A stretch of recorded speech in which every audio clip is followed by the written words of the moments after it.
Welcome, folks, to another edition of Steady Droppin Dimes. It's been a minute since the crew has been together, but glad to be back in such a festive occasion because we're going to look ahead to Michigan being in a national championship game. This is a show that we fancy as one that is more broad in its approach. We look at more than just Michigan. Of course, we have a love and an affinity and an appreciation for Michigan that's always going to bleed through. You see Devin repping the block M quite often. The same thing with Daniel Horton.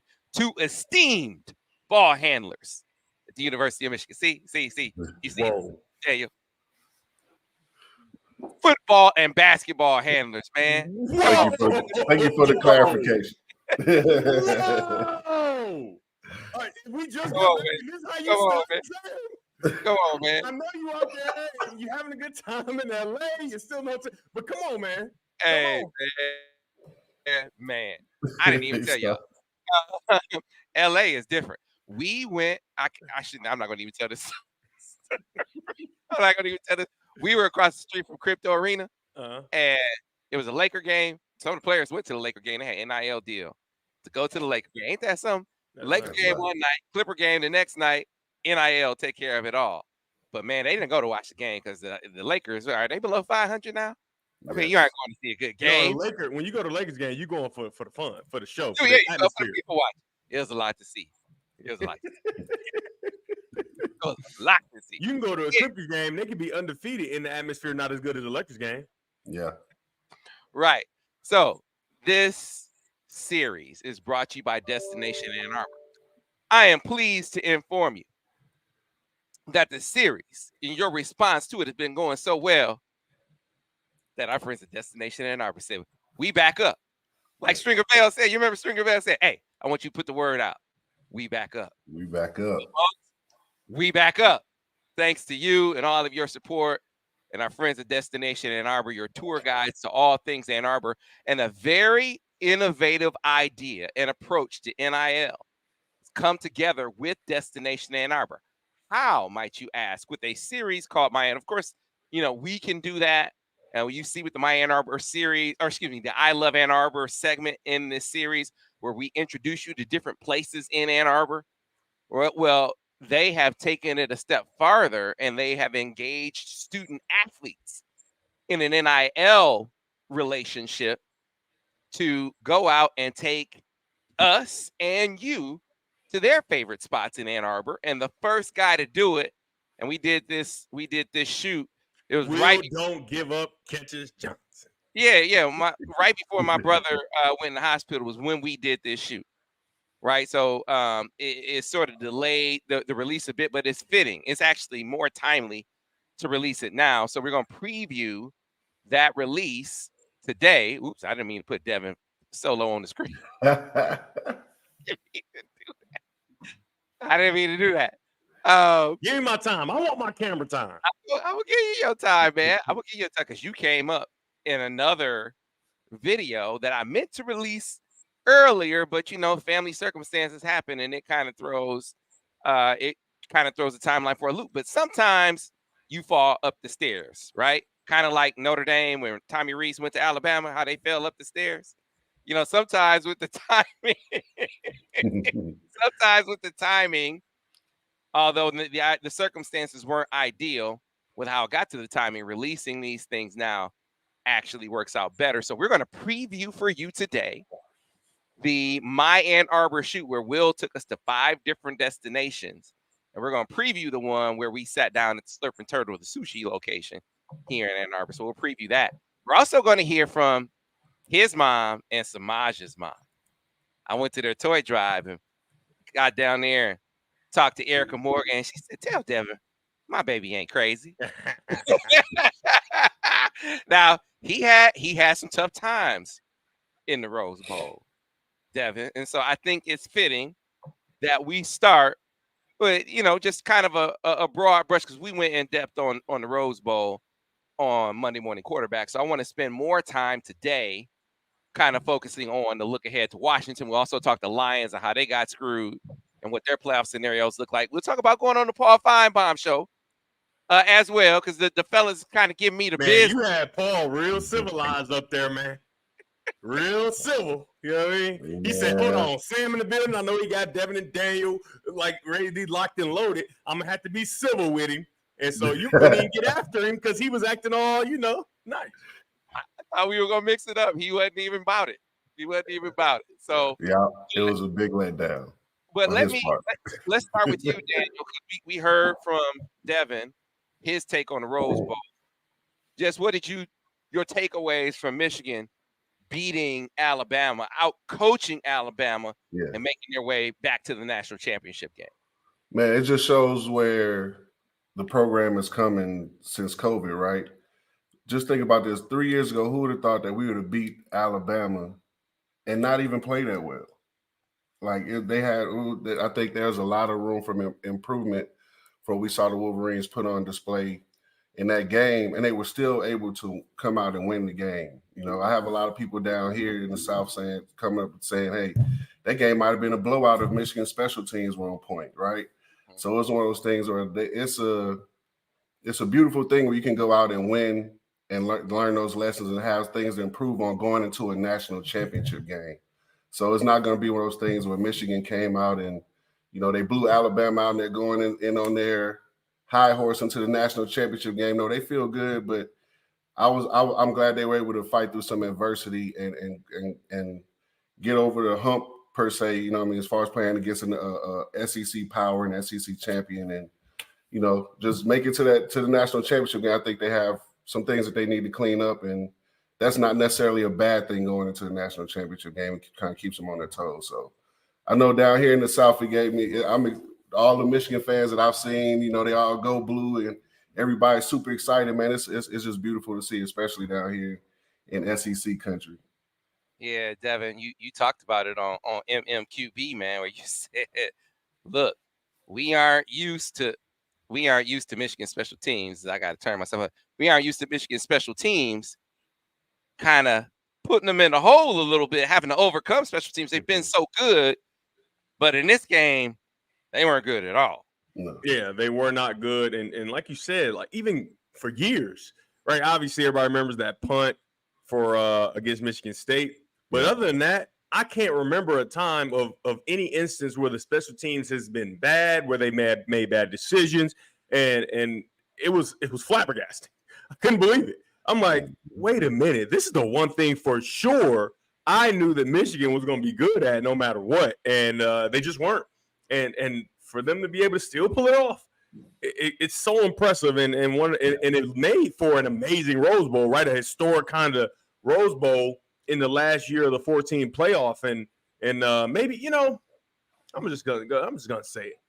JJ told everybody, hey, drop a few punts here or there, because I want my greatness to be overwhelming for everybody. So I want to make sure I have a chance to, just like Tom Brady, take us down just before the regulation ends, go score a touchdown, go into overtime, and then win. So we gotta thank JJ for that dramatics, right? He told the special teams, I need you to, just make it a little closer so that I can, make sure that my greatness is very clear. That's what it was. That's what it was. That's what it was. Yeah, to kind of let them know. Mm-hmm. Well, we know there was a missed extra point. We know that there was a missed field goal. We know that there was a muff punt at the end, and there was a muff punt earlier. Right? And so, Maj. So, listen, kind of like you guys. Like, I've known y'all. I've known y'all since before y'all were college. I knew before you were young men. I knew you when you were still boys, kind of. Braces. And it's the same thing with some of the guys on this team. Like, I ride for all the dudes. I ride for the whole. Like, this is part of the NIL exploration for me. I feel like, you know what? To the extent, I told Will this, to the extent that I can do something to help you get yours, I'm gonna do that, man. You know why? Because we're able to do. It's this circle. So the players need the fans. Mm-hmm. What they do. We need the players to do what we do. And so, for my job to really be dependent on the guys putting it down on the field, I got to do what I can to help them out. That's how I feel about it, right? So some of these guys, I'll do it for any of them, but some of the guys you've been knowing longer. And for Maj and Will, it's different, right? So it's different from the standpoint of how long I've been knowing them. And so it's like, ooh, like when you see something happen on the field, it just, any Michigan player that it happens to, you like, ooh. But with this one that you've been riding with forever, like when I was watching you on the field against Michigan State, Devin, I was like, oh. Man, why are you bringing up old stuff? But I was feeling like my comparison. But here's my point. I was mad. I know that's what I'm saying. But my comparison would be when you saw Desmond acting crazy, talking about that panics thing. That's similar, basically, kind of, right? Here you go. Why you bringing up? Like you bringing up old stuff. But that's how you felt. You like, oh, that's my man. Oh, no. I remember watching you against Michigan State saying, man, why ain't somebody getting a personal foul penalty? Somebody, it got to be illegal what they're doing now. No, I'm talking about Michigan. I'm talking about where's some of these offensive. Oh yeah, that's foul true. penalty. Somebody go do something. But Sam, if you getting whooped in football, what makes you think you're gonna win the fight? Just take them off my man, right? That's so we're watching Maj. Trip somebody or something. Pinch him. We're watching Maj have some adversity in this game, and I appreciated them giving him the opportunity to get up off the mat. Now at the end, they wound up taking him out of the punt return, putting Jake Thaw, and then I wonder if they were like, man, I don't know about that. Now Jake Thaw wound up at messing up the play, but then making a good play after he messed it up. He didn't compound the error by, I'm gonna follow him in the end zone, right? He advanced the ball out, make sure it's out of the end zone, and he better.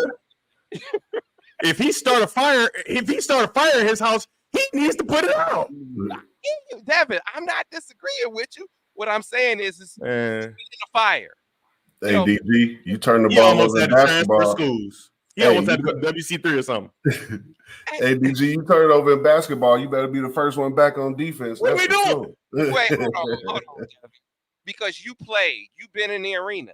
It's like you have, Daniel. Don't sit here and make it sound like it's easy in the moment when you have made a mistake and they're coming down on you, and the stage is the biggest to make the right choice in that moment. This man, in the heat of the most intense battle of his life, made the right decision. So I don't think we should downplay that. No, I think we should, because he was fighting for himself. He was going to have to deal with Michigan's everybody. He was, not me. Yet every network was going to be talking about how this kid, he was fighting for his own sanity. He was fighting to make sure he could stay at the University of Michigan. That's what he was doing. and to your point, it was a great job because it could have been a safety. But before we say that, we got to always preface it by saying he dropped it. All he had to do was move out of the way. Why are you catching the ball on the 5-yard line? That's insane. I don't think we should give him that much credit. Look, I'm not mitigating. I'm not saying he didn't make a huge mistake. Huge. He made a huge mistake, but potentially costing him the game. What I'm saying is he didn't compound the error. And you see a lot of dudes compound the error. So anyway, that's beside the point. Nice job, buddy. Next time, move out of the way and don't catch it. And we'll have the ball on the 20 and we'll take a regular old knee. Or actually, we could have drove it into the game, but it wouldn't have been great for the dramatics. Let's talk about Maj. Give me your take on Maj before we hear from it. So I went to the toy drive for Will and Semaj before they left for the Rose Bowl. So I obviously people have seen the interviews with all the players. Maj, Jeremiah Beasley was there, Colston Leveland was there, and I talked to Maj and Will. But I also talked to their parents. Yeah. Their parents about the journey. And it was real cool talking about the moms, because when I was talking to Will's mom, Kafi Kumasi, and to Semaj's mom, Erica Morgan, my man DG came up. So that we're gonna put that in here. She shouted you out because she said, Devin be pumping the buffs too. I didn't have the heart to tell her, hey, we got to get Devin some special buffs. like Devin's buffs got to be his buffs got to be series 1 of 1, right? Oh, here you go. Here you go. Buffs everybody else with, What Sam didn't tell you about that toy Special drive. engraving on the side too. Daniel, don't join in on this. What is he doing? You are on my side. What Sam didn't tell you, Daniel, I spied on him at the toy drive, and I seen you coming out Louis Vuitton and then going across the Dior. And I saw all them bags you had. So stop. Oh wow! And I know you hid them in the trunk here, and now your wife knows. Go check the trunk. No, you didn't, because here's the deal. Let me keep it real with you. The Gucci side was across. What is that? 12 Mile? I saw you on that walkway. I saw you on that walkway. We got to drive to the other side. No. We were on the common man side. I seen you on that walkway. You know, like some things at the airport. I seen you on that boy walking across, trying to be all incognito. I see. So he had Macy's bags on DG. He ain't had Macy's. No. Self-conscious. I was self-conscious at first. Like, hey man, do we need to be like wearing a suit up in here? But then we realized we were going to be on the common man side. But that's beside the point. Before we hear from the moms, and they were talking about the importance of their sons having sort of a holistic view of what they're there to do. You there to get an education and play football and serve your community. And all of those things are important, was kind of the message in the interview with them. But mom also dug into, hey, what did she say? I think she said the dumb stuff after the Ohio State game. I think she said that. She pressed it. She did. We get into that. DJ's like, oh, really? She said, we're going to address the elephant in the room, right? So we're going to get into your take, because you seem to me, you were saying you think that bled over into the game some. 100%. I'm a firm believer in football, how you behave off the field, right, will at some point rear its ugly head on the field. If you're a head case off the field or even off the court, you're a point guard, you're going to turn that thing over. You're going to act crazy. John Morant, you're going to do crazy stuff, right? You do crazy stuff on the field, you're going to do crazy stuff on the field, right? And so that was kind of my, hey, just make sure he's aware that Semaj, all the confidence of Semaj can go with him on the field when he's playing, but you can't take the arrogance of Semaj on the field, right? And everybody knows there's a difference. He's confident because he has worked his butt off. I've seen him since he was a freshman. Maybe we might have met him at the same time, right? I've seen how hard he's worked and the attitude he's had about work and how he's become what he's become. That's why he's a great player. The arrogance comes when you haven't done it yet quite, and you're just a little too brash. And when I say a little too brash, it's kind of like the thing after Ohio State. That's too much. That's not confidence. That's arrogance, because you didn't even do nothing in the game. You know what I mean? And so when you have that type of attitude, right, and it's not all bad, but at some point and it always happens when you least want it to, right? On the biggest stage, right? We hadn't seen him make a single mistake. All he's done has been outstanding and great, and he makes a mistake, and that's all it was like, let's just make sure we are confident but not arrogant and cocky about it. Okay, so let's get the chronology correct though, because he said after the Ohio State game, which was everybody criticized it, rightfully so. But the Iowa game was after that. He went out and played well in the Iowa game, game-changing play in the Iowa game. Now he didn't say anything, like Ohio State after the Iowa game, other than the post-game interview. But that wasn't quite on the level. That wasn't on the level of what he said after the Ohio State game. Yeah. But I think it's one of those things where, like, what are we talking about? Like, it ain't no time limit. Like, hey, it got to get you right after you act crazy. No, it's going at some point is what I said. and you're hilarious, because that post game interview was wild. It just didn't have all the profanities. It was good. I loved it. It was great for TV, but that's another kind of, he had kind of a reason, but just because you have a reason to be a little arrogant when you played so well doesn't mean you have to, is what I'm saying. See, I think, so I wonder, tell me if you with this, Daniel. I think that was such a big stage that even if he was Barry Sanders in his approach, I could see you kind of having the moment be too big in a scenario like that. Yeah, especially as a freshman, right? So you play a freshman playing in the Rose Bowl, chance to go to national championship game. The moment can get really big. But I think for me, it's about consistency and personality, right? Be that same confident person when you muff the punt or when you when times are rough, right? Not just him, right? That's one thing I think Devin is hitting that earlier, right? It's a consistency and personality. Like most guys who don't go to class and are late for things, they're going to be inconsistent in their performance. I'm not saying that's Semaj, right? But for him, I think the challenge will be, hey, remain confident all the time, right? If you muff that punt, we get on it, you should be on the sideline with that same confidence. Hey, coach, I'm going to catch the next one. I'm going to do my job the next time. Put me back there. And it has to be genuine. It can't be fake, right? We see a lot of guys that be like, I really want to give it to me again. And you could really tell, like, they don't really want the ball again. Like, I'm not, as a point guard, I can tell, like, hey, I'm going to make the next one. No, you're not. We're going to run something else. Come here. Let's run this. And Daniel, that's a great point because remember I don't know if it's the very next punt, but he had a chance to field it, let it bounce, and it killed the field position, right? And so I could see the kind of like what you're saying, the inconsistency and confidence of like, I dropped that last one. What am I going to do here? And it's like, be that guy. Okay, you make a mistake. You throw a pick. You turn the ball over. Okay, get the rock back. Let's do our deal. You know what I mean? And that's the consistency I think Daniel's talking about. And because of that, I think that's part of why they kind of took him out at the end of like, oh, he's lost some of his confidence. We got to make sure that we put a guy back there that we are confident in and that we know. I don't think they're going to remove him from the next game, but after I saw him not go get that one punt that he had a chance to and let it bounce and it roll, I said, oh, man, my dog done lost his confidence. See, and that's what happens when you put such a big target on your back on a national stage, and then you get on the biggest stage and, you make a mistake. And then the third one, he's chasing it, right? Because he's trying to search for that confidence again, make up for the previous mistakes, and then he ends up making a mistake. You know what I'm saying? So it's like you can't, like you said, you gotta remain confident, man. It has to be genuine, and it can't only be when things are going good. It has to be all the time. All right, so we're gonna hear from the moms now. Again, this was before the Rose Bowl. This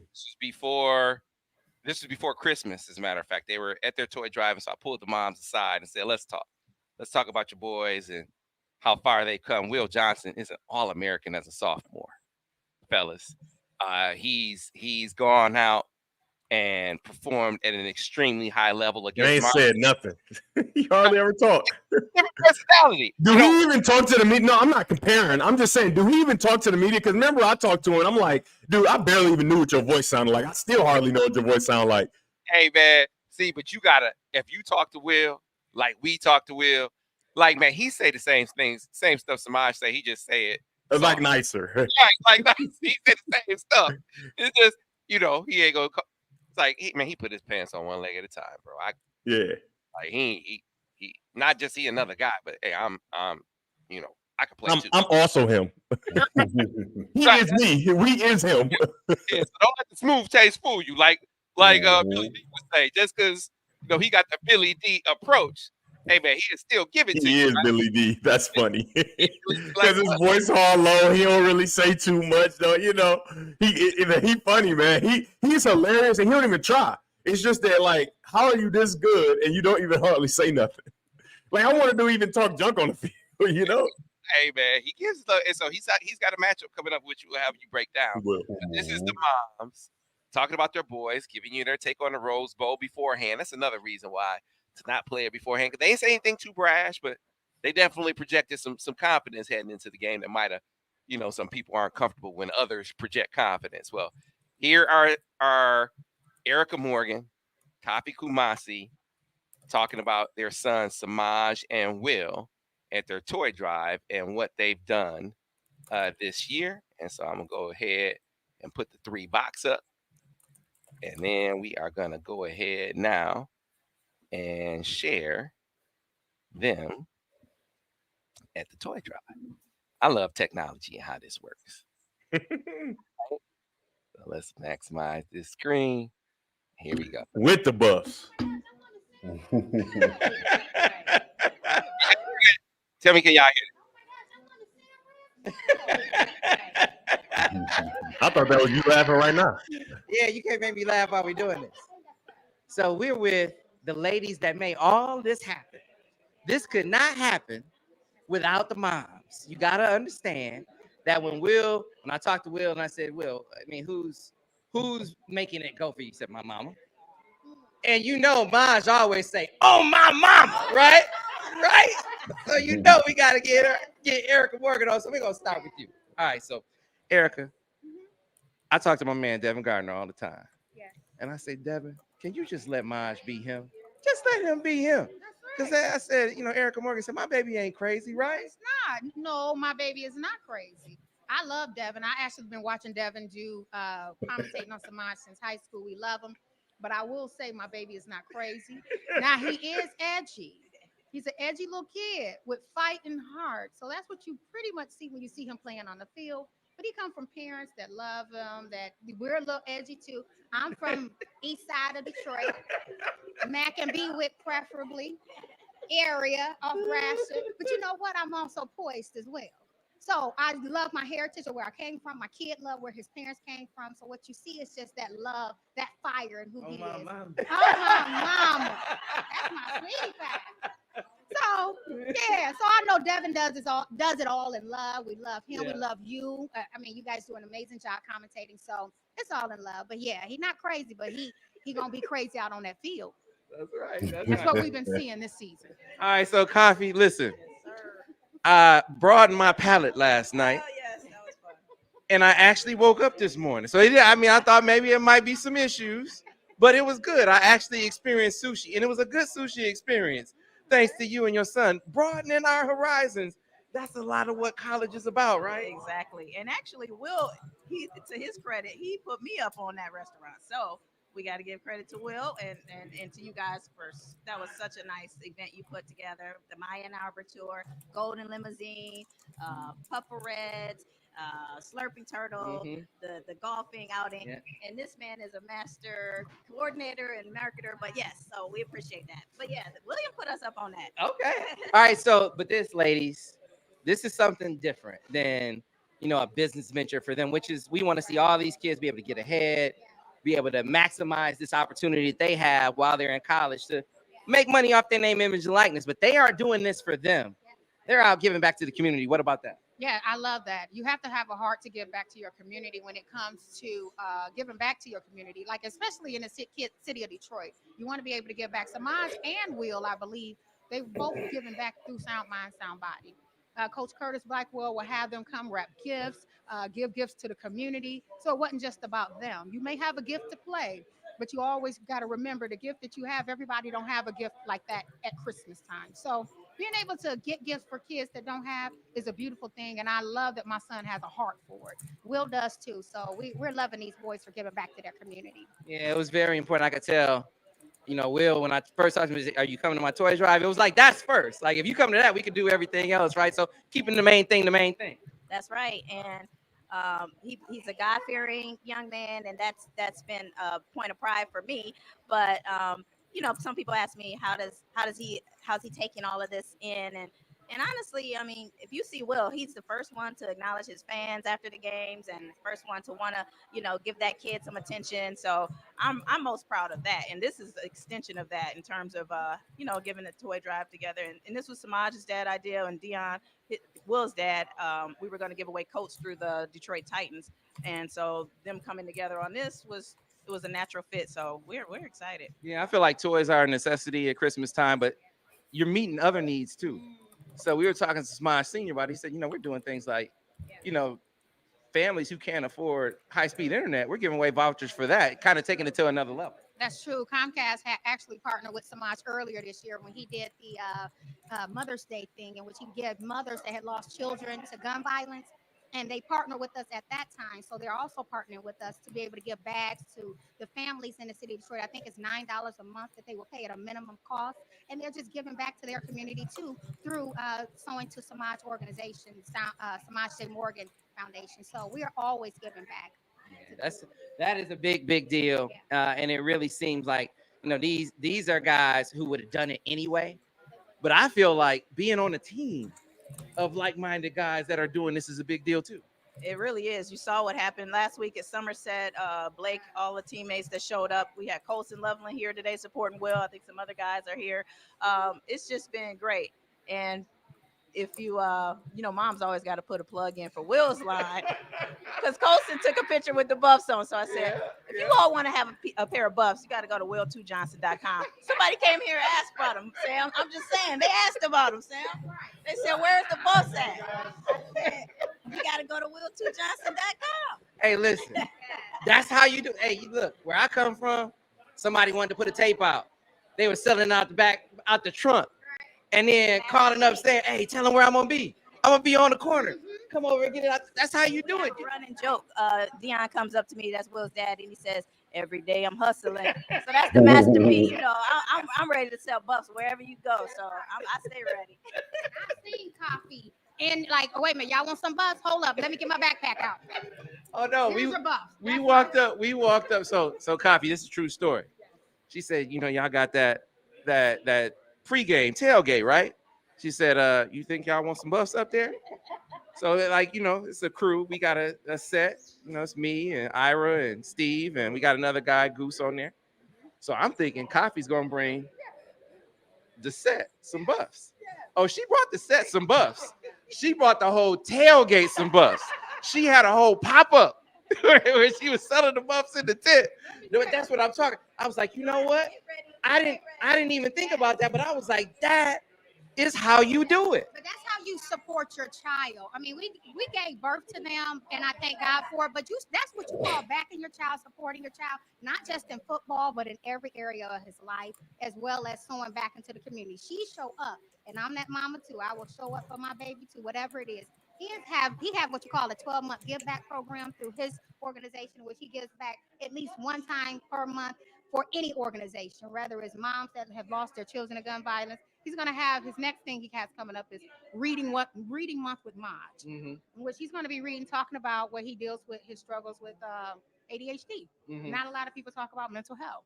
So he talks about that, and he's going to be reading a book of how he overcame it while going through being a football player, an athlete.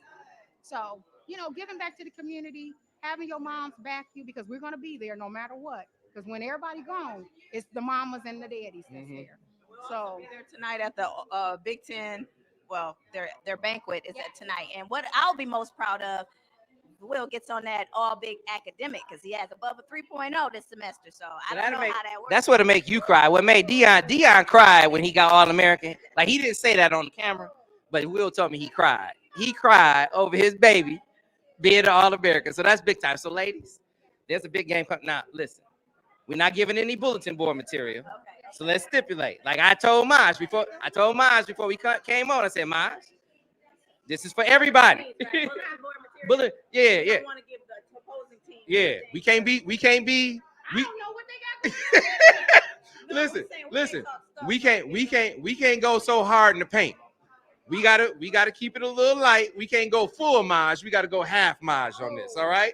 So that ain't even cut from our cloth right there. I'm gonna tell you that whatever that was, we pulled, and that's another thing. People need to know that. People will see your kid act a certain way and think, oh my gosh, he's this way. But let me tell you, he has the type of parents that pull him to the carpet. I said, number one, you represent God, you represent your parents, you represent your community and your school. So we pulled our kid to the carpet, and I know there's the elephant in the room of the dumb stuff he did with Ohio State. But I'm gonna tell you this. He has parents that speak into his life that tell him the right way to do, and he apologized. He went forward, and we give accolades to all football players. I'm a football mom, so we're going to give accolades to all football players that's out there doing their things as well as Semaj. So going forward, I will say with the game, I want to say it's an honor, number one, to make it to the Rose Bowl. Let's just put that out there. Number two, I believe our boys are going to be able to go and produce what they've been doing these past 13 games. They've been doing really good, and it's really no mess talk here. I want all boys to come home safe, healthy, and have their bodies re-energized, but I do want to come home with the win, and I believe that our boys have it in them to do it. They put in the time, the work, and the energy, and I believe that they can do it. So we're going in a good direction. Oh, my mama.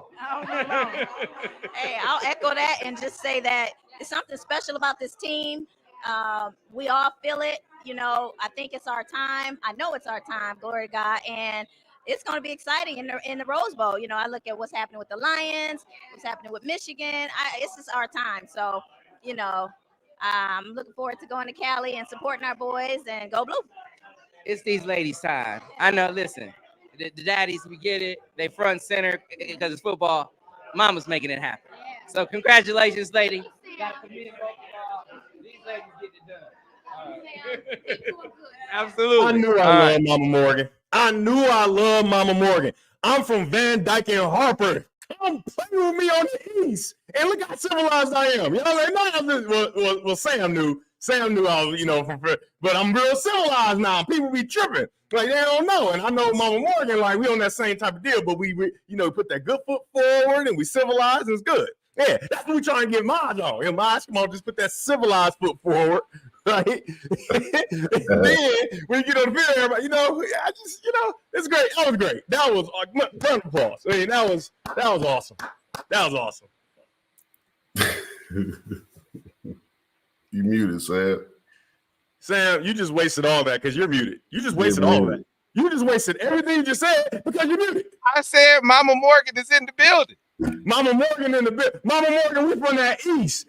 Right, 94. I used to take 94 straight to State Street, and as soon as I get out, I try to go home as much as possible. Off State Street, 94, get off Van Dyke, hit Harper, we good. McClellan, Georgia, East. She was a little bit more East though, so I'm a little scared of my Morgan. I don't know. She was a little bit more East. I don't know. Here's what you know: a couple things. The boy get it honest. If mama and daddy like that, right? That's. But you also get that he's grounded. He has a support system that praises him and holds him accountable. So it's not like it's everything you do is all right. It's, hey man, if you mess up, we're gonna tell you mess up, not just correct it. On my mama. Right, on my mom. And that's what I appreciate about it. See, because I'm of the mind that you need dudes like Semaj. Yes, you do. I'm talking about that kind of attitude. And maybe you gotta get some time on task and some production before you're all the way out there. To your point, Devin, you gotta have some dogs on your squad. But you remember, I've talked to you about this. I don't know if I've done it on air, but that was my problem with the whole Hoke era. He tried to get rid of everybody that was anything like Semaj, right? And so we win the Sugar Bowl with all these dudes who are a little edgy, right? They right at the edge. They probably gonna go over at some point. Got to reel them back, right? And then you get rid of all of them and bring in all these nice guys. You can't have a team full of nice guys. You're gonna lose. You're gonna get embarrassed, and Devin's gonna get sacked 20 times in one game. I'm just telling you, can't have a lot of nice guys. I told you, Sam. If it was me, I look for my point guards that had that type of attitude that Semaj have. When we walk in the building, I want everybody to know that my team got a chance because he on our team. And everybody that's with him feel like they got a chance because they with him. So and he not crazy. He edgy. We need some edgy. Hey, edgy, so edgy. Just sit right there before you go over the edge. You know what I noticed, man? Every time I see the dude, I smile. I was like, because he's hilarious. Get yourself. Like, you're like, come on, man. I was telling Dre this. My man Dre's like, man, every time he's like, Sam, every time I do walk by, you smile. I was like, because I feel like, yeah, man, you want to see him all well, but that's the dude you watch. And my mama, man, has the kind of attitude that I appreciate. So it was kind of like when I watched you in that in that Michigan State game where you kind of. Why you keep bringing up old stuff? Because I'm giving you how it made me feel watching it. Like when I'm watching you, I'm like, somebody do something. Somebody do something. Devin, you still have trauma, man. We need to have a man. This man just want to keep on bringing up old stuff. You did not have to bring it up again. I'm liking it to you. And so we already heard you do that. I want to do it again, but guess what? Since you did that again, it's kind of like when you watch Desmond get on there and sing about that man's clinics. Nah, I was upset about that because his teammates didn't have his back the way they just had. I watched that clip from game day with where they were talking. Man. Oh yeah. LANK. Oh man. And Reese went on to kind of say, what did he say? Let a naysayer know. Yeah. Let all naysayers, let a naysayer know. They kind of like they put through, they kind of joked him, and kind of everybody was in on the joke. It would have been very easy for that to not be a joking moment. Like, hey, man. Good point. Good point. Whoa. What's going over here?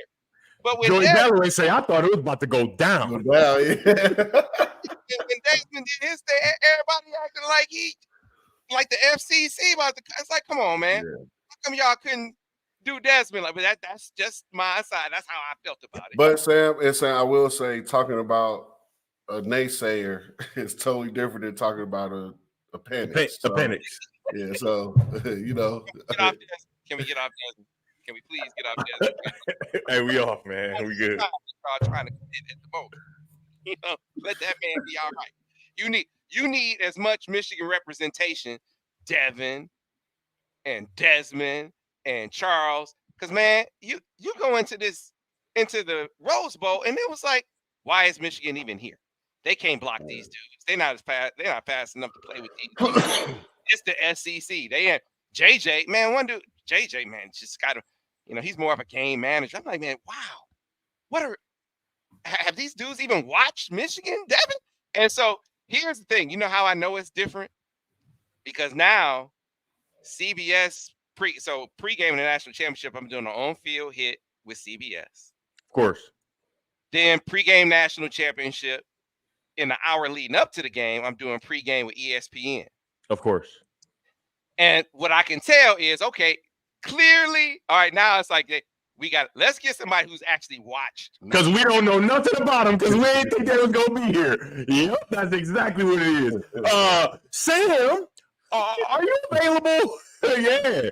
I told you, Sam, they got to come crawling. So just bide your time, keep doing your thing. And Sam, think about how God works, right? A few years ago, maybe Sam wouldn't be as adept in the different nuances of the game and the fronts and the coverage and all this stuff. But you've been getting prepared for this moment for 3 straight years. Vance, even though I don't want to have to say it, Borges and me, we've been prepping you for this national stage for all this time. And I told you. I can't wait to see it. I don't even usually watch pregame like that. I'm be watching. So the pregame, I'm doing it with the ESPN one is with Harry Douglas, Harry Lyles, and Christine Williamson. No, Harry Douglas about 5'11", and I think Harry Lyles about the same height. See, and man, if Christine Williamson, I think she was about it. If she's 6'5", somebody giving me a stool. 100%. Somebody giving me a stool if she's 6'5". I just thought she is. But I think she was like the blocker on for volleyball. What do you call a front person? Oh yeah, she definitely 6'3 and a half. So we're gonna have to get you a box for show. We get in the box. They ain't gonna have you on TV nationally looking crazy.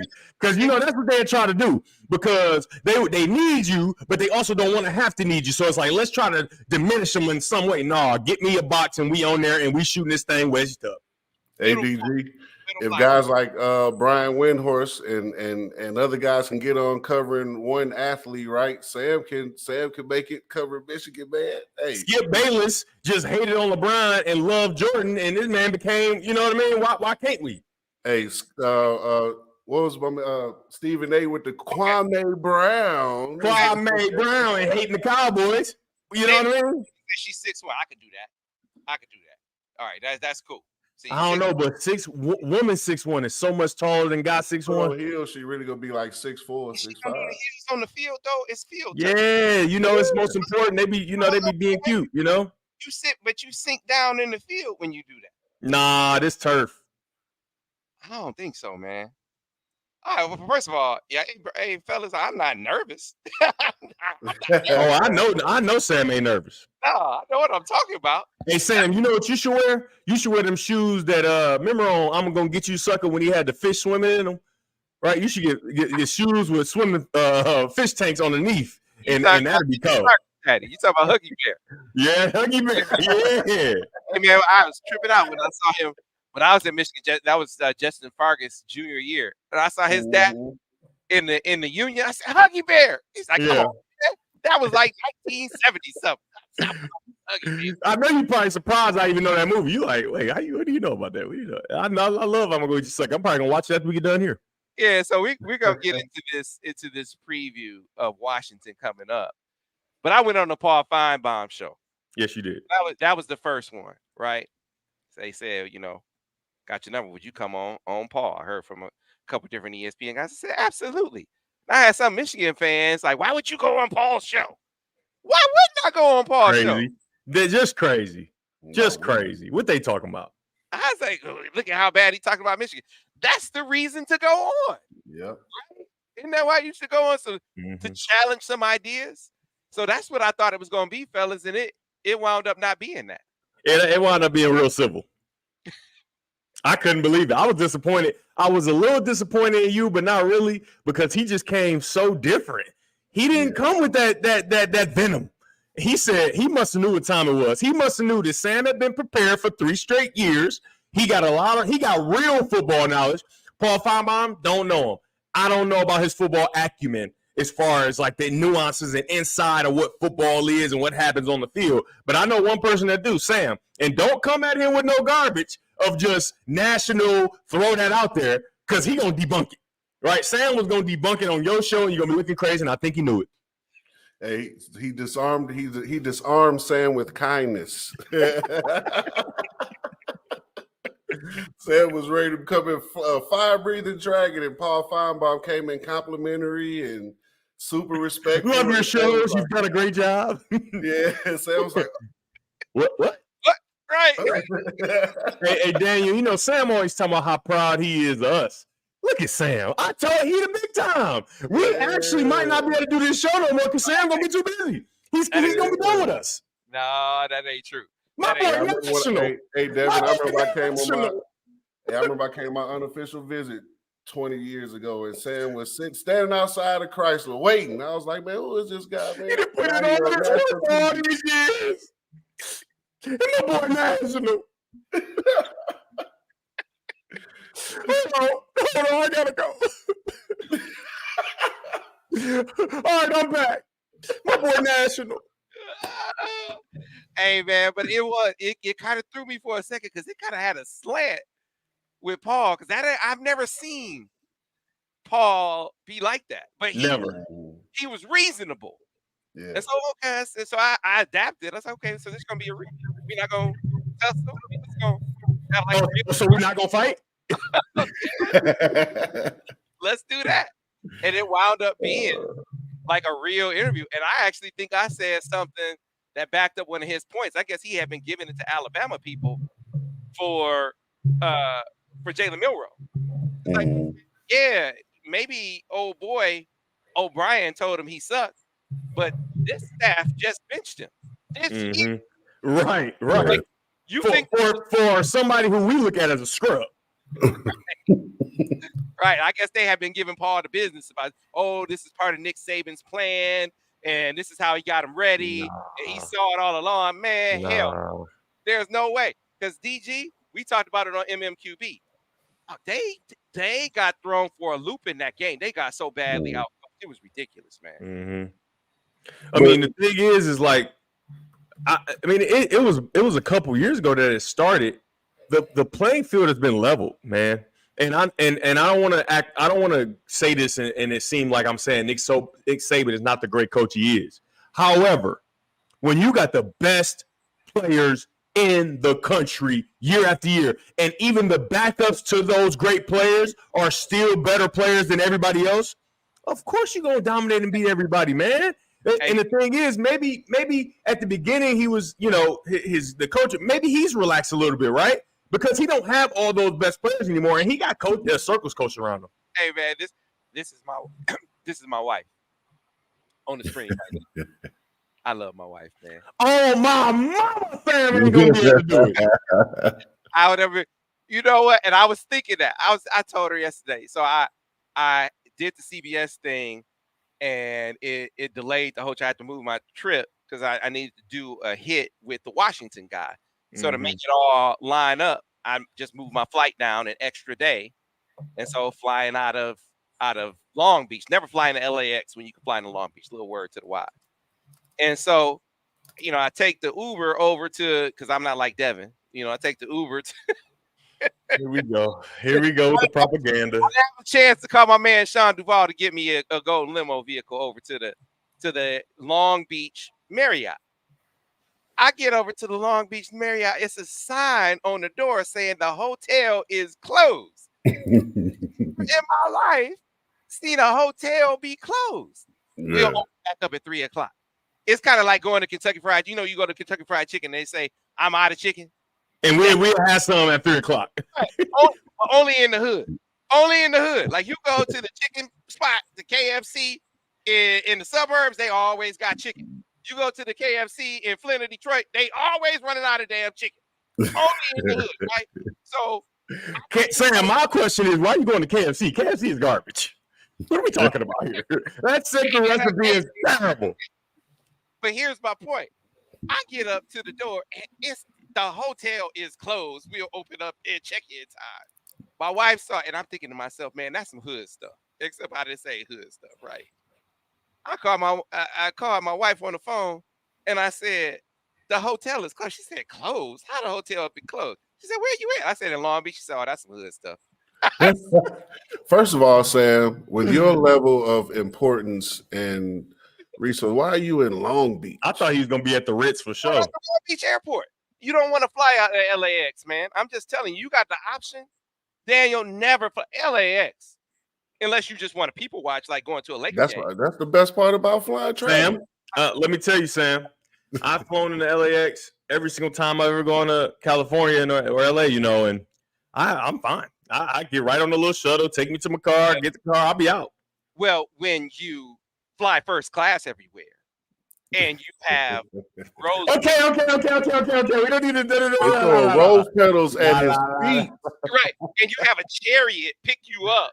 Oh, here we go. Like, I mean, of course you can. You fly. just don't stop. Hold on, let's make an announcement right now. If anybody else throws rose petals at Devin Gardner's feet, they will answer to me. Right? Mama Morgan, can you come here? Are you still here? Can you help me out? Because they are attacking me. They're attacking me. I'm on the east side. I don't need rose petals. Ain't nobody attacking you, man. Yeah, that's where the fashion comes from. On Monday Morning Quarterback with the hats. That's that East Side fashion. Hey, man. So I was trying to get down with Snoop. You was trying to get with Snoop, huh? I just wanted to give my wife a shout out because they tried to get me in trouble on the stream. So let me shout this out too. I was at the hotel right across the street. We're gonna get back to the thing. I was at the hotel across the street from the crypto city. And so, man, everything around LeBron James is gonna be fly. The hotel was fly. The people coming in and out of the hotel was fly. The housekeeper was fly. Dre, I had my man Dre with me. He's like, damn, even a housekeeper's banging out here, right? So I was doing, I think, the Vance show. And the housekeeper just came in the room. Now, first I'm thrown off because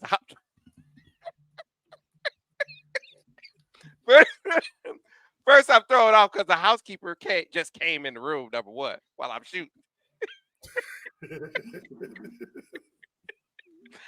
And then the second thing that I was thrown off by was it was the same housekeeper that Dre said was banging. I was like, man, wow. I mean, she's a pretty woman. But that was all I said. And man, the stream went crazy. And man, don't y'all know my wife is in the stream? Do y'all listen, man? Y'all got to calm down with that. My wife crazy. Hey,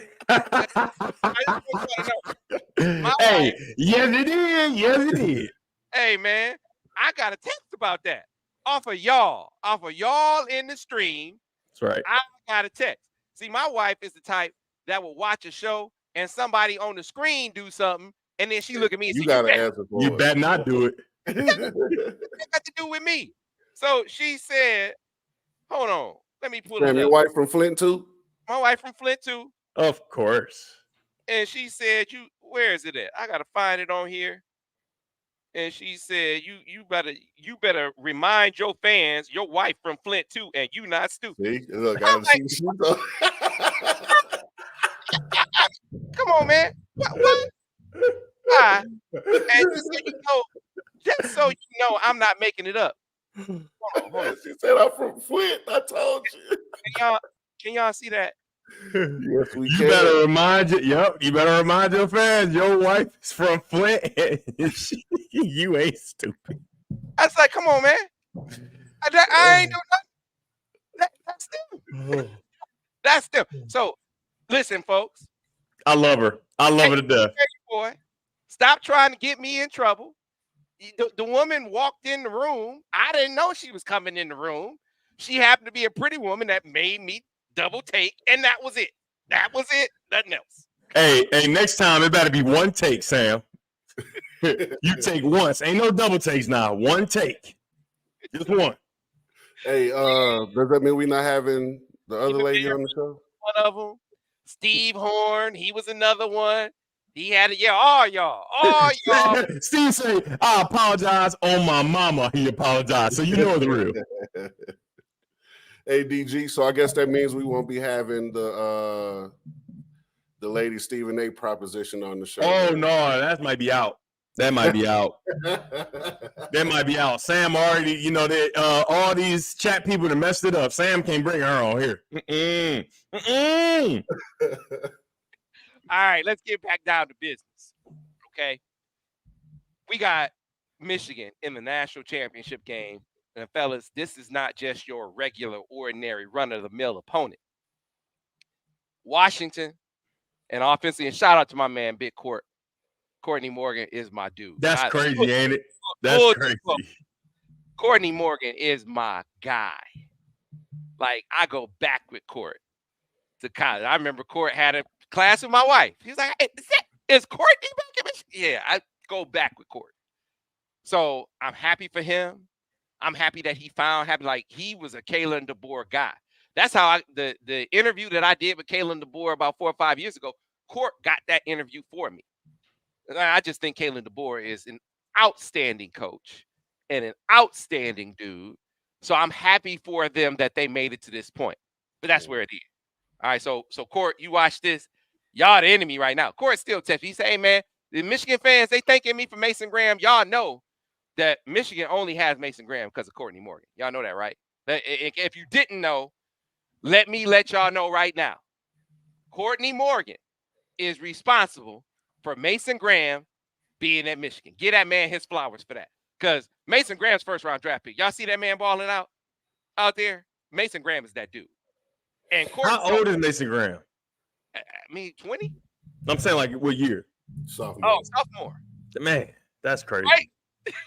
Right.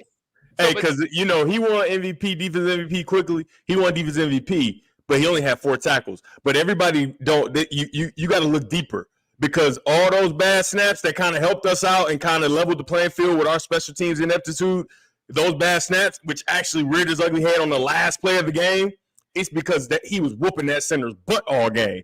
Wow. And so you got to – there's no stat for I've been kicking this center's ASS all game. Ain't no stat for that. But we got to give him something because he made that – he changed the whole game, man. Oh, man. Hey, Sam, I went to school with Court. Tell Court he don't get no props for leaving. Hey, man, Court asked me what you think I should do. I said, Court, I think you should go where you're gonna be happiest. And he wound up. He has Kalen DeBoer is like his brother, right? So it's just different. I said, man, I know you love your school, but if you feel like you're gonna be happier being with your guy, then go be with your guy, right? You know. I know, a little more cheese probably. Unselfish, just like when y'all are making the decision to go or stay, like JJ. Like, man, go. You got to do what's best for you. Do I want you to stay? Hell yeah, I want you to stay, but I'm not gonna be selfish about it. I want you to do what's best for you, and that was the case with Court. And look at how it worked out. He went and got with his man and they in the national championship game. Now, Court, you could have stayed at Michigan, been in the national championship game too, but I digress. Hey, right? Sam, has there ever been a player or recruit in your lifetime that you remember, because you've seen a lot of them, and maybe basketball or football, that has promised everything and delivered? JJ promised everything he promised. He has delivered on it. Yes, man.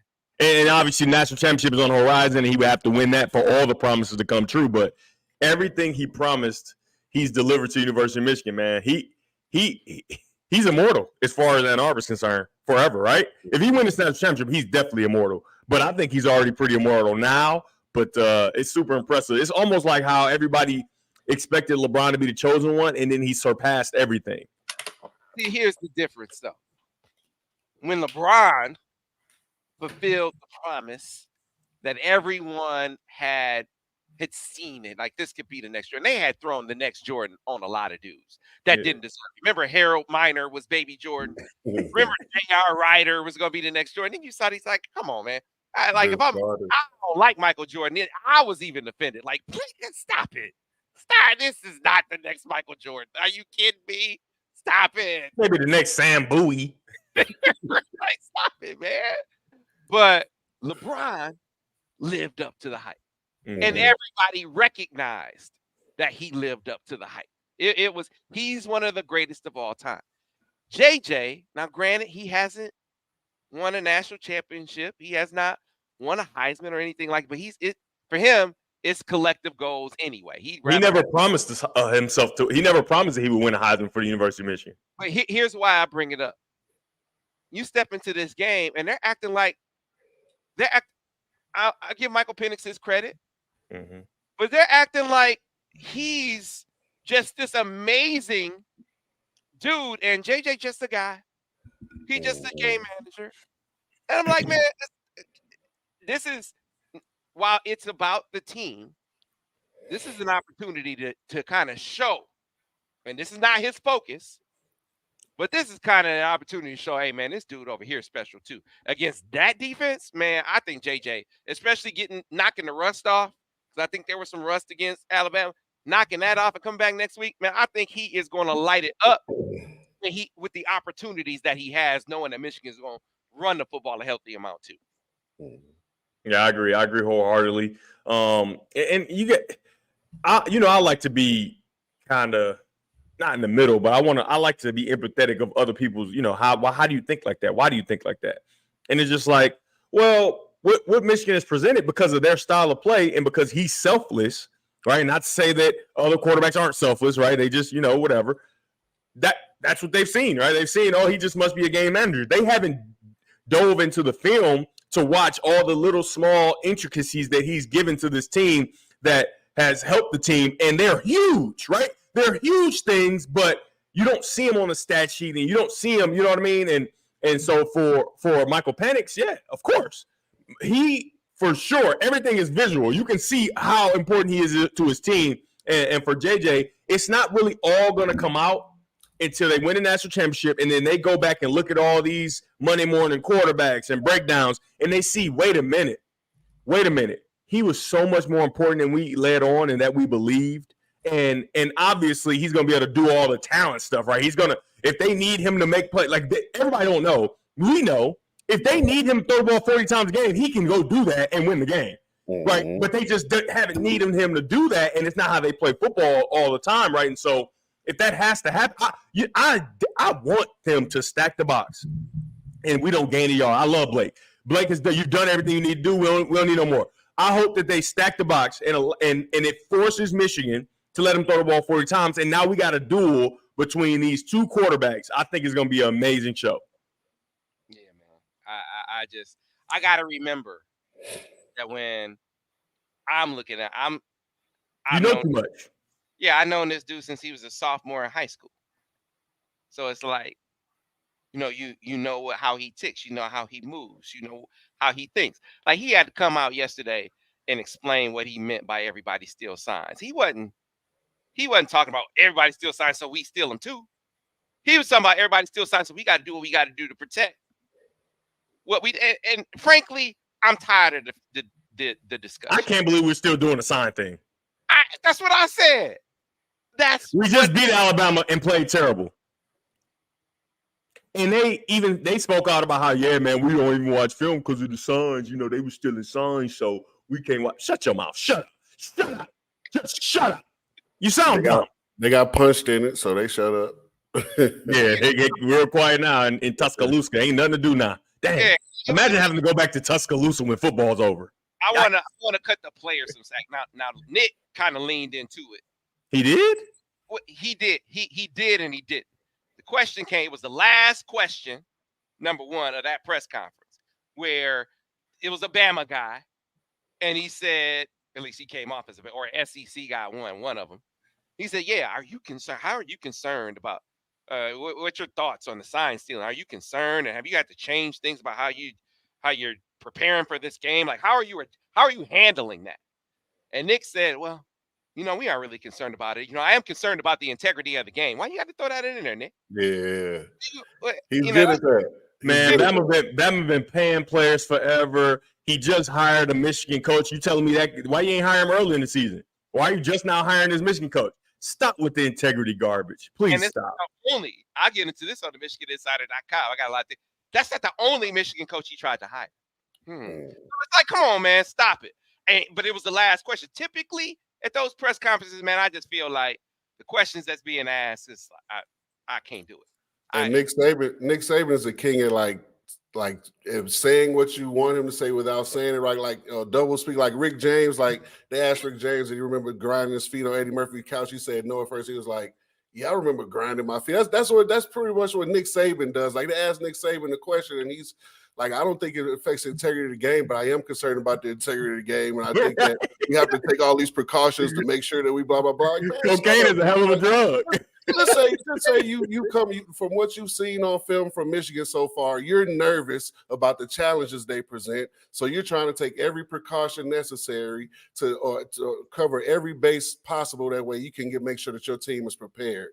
Don't get into these long double talking speeches, talking out of both sides of your mouth to try to appease the national media and not offend or give Michigan any bulletin board material, but also placate to your SEC flunky writers that y'all talk to all the time, so you can it's all weak. It's all weak, and it's very uncompetitive from somebody that's supposed to be. That was my thing, man. Come on, man. That was my thing. Like, you are one of the greatest coaches. Why are you hedging your bets? Yeah. What are we doing? Go out there and punch Michigan in the mouth. You're Bama. Period. You're Bama and you're Nick Saban. Go punch him in the mouth. Now, you weren't capable of doing it, but I don't like to pre-hedge our bets. Hey, if we lose, it might be because the integrity of the game was compromised, maybe. Maybe, I don't know.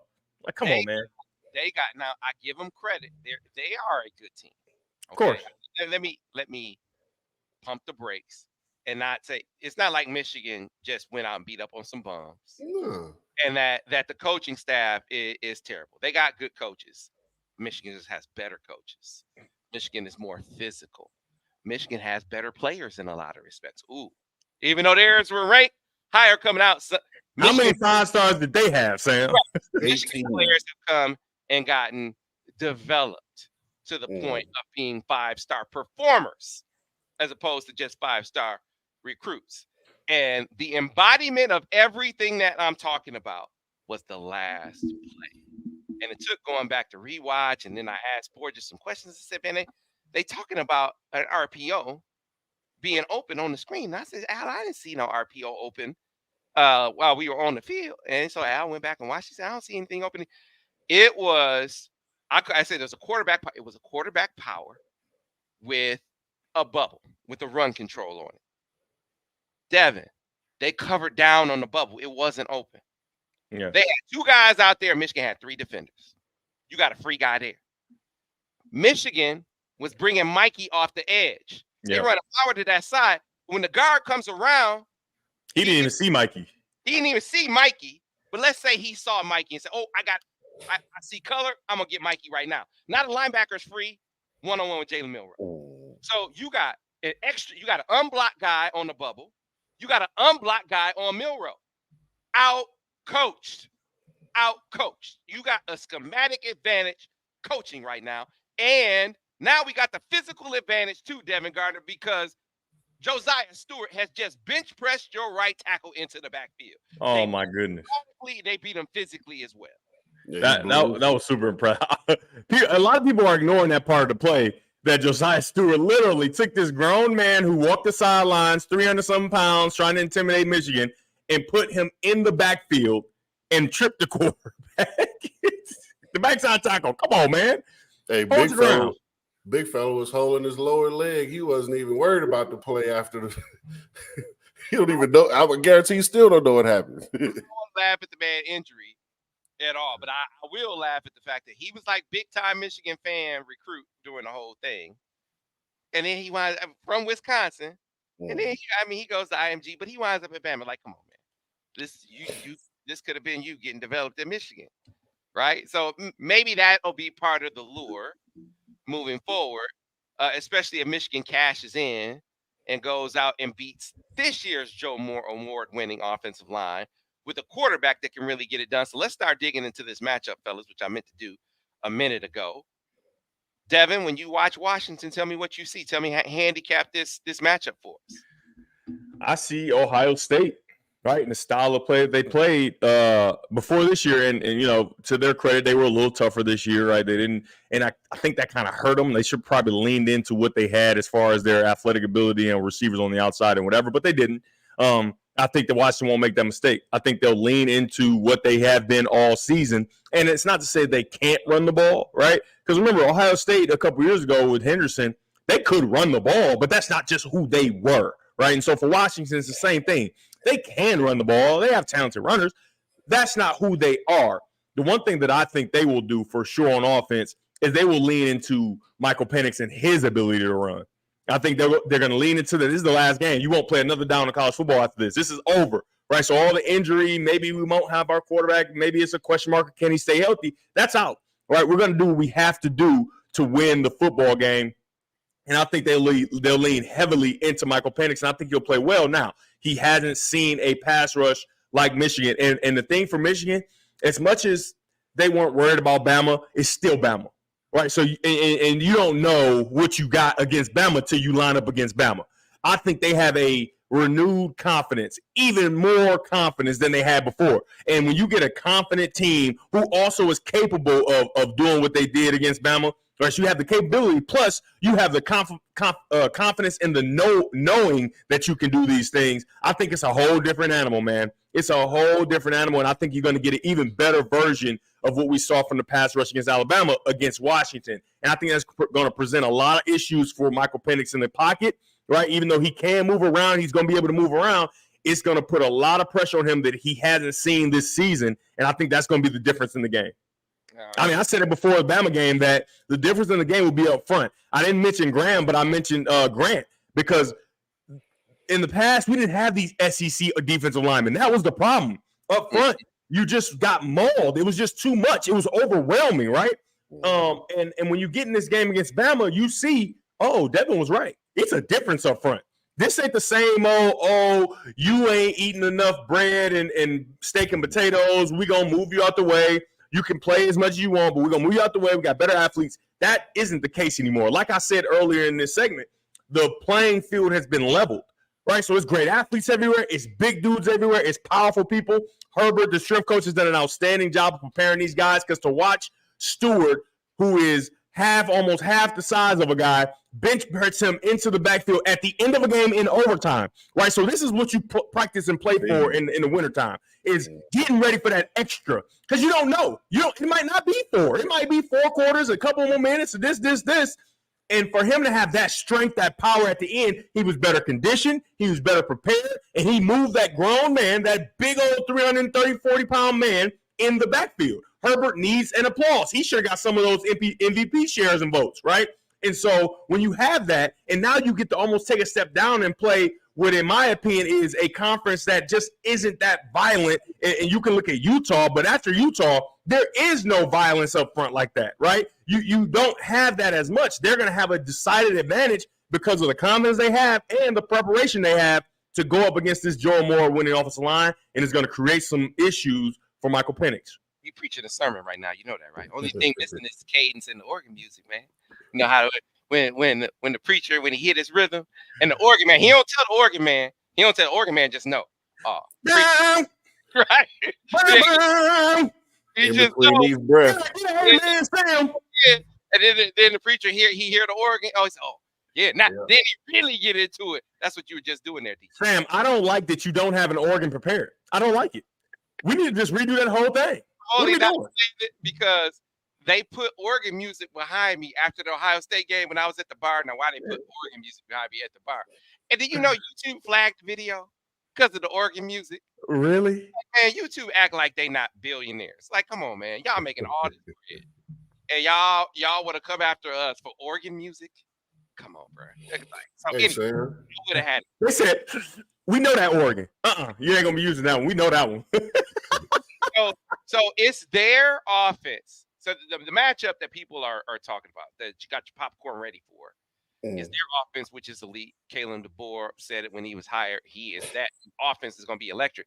Then he went and got the quarterback who was that guy when Kalen was at Indiana and wasn't that guy when Kalen left. Seems to me it's very clear on why it was really they work well together. And man, it's been magic since they've been out there. But as we look at this matchup, it's funny. You know, we are all looking national championship game, and then the storyline is, what is Jim gonna do? Not gonna get deep into that. I don't know what he's gonna do, by the way. I don't know what he's gonna do. And frankly, I'm not even thinking about it that hard, because what's in front of us is a once in a life. I mean, national championship. You get the national championship, it's like, hey man, you know, whatever you decide, I would be sad if you go, but look at what you gave us. If you decide, you know, either way, Jim Harbaugh has. You talk about who has fulfilled their promises, like JJ McCarthy. Jim freaking Harbaugh. What did Jim Harbaugh? What was his charge coming to Michigan? Restore the glory, restore the culture. He's done that. Yep. And then some. You can argue that we are in the greatest era of Michigan football ever. Now, you might say, hey, the point-a-minute teams back in the 1900s, who were they playing? This is not to disparage those accomplishments. But look at the circumstances that Jim Harbaugh is coaching in, the era that Jim Harbaugh is coaching in, the parity that is in college football, the transfer portal, NIL. And this man has just coached a team to back Big Ten, outright Big Ten championships for the first time. You can make a legitimate argument. I disagree with me, but you can make the legitimate argument that Jim Harbaugh hasn't just restored Michigan to its glory, that he's established a new glory standard. Oh, 100%. 100%. And if he wins the national championship, he's the best coach that ever coached here at the University of Michigan. I don't think it's even an argument at that point, right? Because if you would like to say Bo, you can say that, but he never won a national championship. And if you want to say Coach Carr, he never went 3 Big Ten championships in a row, and it was a shared national championship, right? This would be the first national championship outright since I don't know when, right? The first sole national championship, no sharing, and I don't know how long. I don't think it's much of an argument that he's the best coach to ever coach, even though the tenure hasn't been as long as a Bo or whatever. I don't think you can really argue that he's not the best coach to ever coach in Michigan. Yeah. So the only thing that I'm gonna say about his future here on Steady Dropping Dimes, there's plenty of time to talk about what's gonna happen, whatever he decides. Man, it's kind of like with Court or anybody who's like, you know, I remember when Rodney was talking about going to the Bears. I was like, man, you got to do. People can have parallel dreams. If they did you right, then thank them for it, man, because he has taken Michigan to a level that we haven't seen before. Yeah, and he's put it in a position where it can be carried on, not easily. Yeah, he's laid the blueprint to carry it on. So, you know, that's one of those things where if he decides that he wants to go, thank you very much. Now you do everything you can to keep him, because he's the best to ever do it. But if he decides he wants to pursue a parallel dream after helping you fulfill yours, you wish that man well, and then do what you need to do to keep what he's put in place here going. That's why I'm Big John Sharon. But Jesse Minter, I say all of that to get around to Jesse Minter. Man, fellas, Jesse Minter is that dude. He seems to be. Jesse Minter. So everything that I said about Kalen DeBoer, and they're going to make some plays, and Michael Penix is great. But watching what he's done all season, the way that he attacks protections. Bama had 5 and 6 man protections that's what they do. They trying to get a lot of guys out and they trying to attack you down the football field. I don't know that I saw 1 5 or 6 man protection in the second half of that game, DG. And this man was springing guys free left and right. And he's been doing that all season. Sometimes he does it with the movement up front. Other times he does it on the back end. You remember Marvin Harrison said they ran some coverages we never seen. Mm-hmm. Fans pointed out at the beginning of the season, hey, man, I could tell. This dude, is he a back end guy?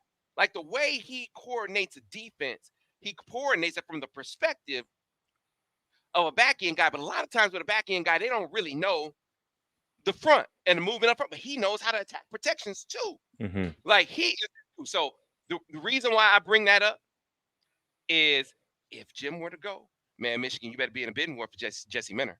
Like, we love you, Jim, but we doing what we got to do. And if he decides he wants to go pro and it's not a head coaching job, hey, Lions, you better be in that mix too, right? Because we're going to talk Lions in a minute.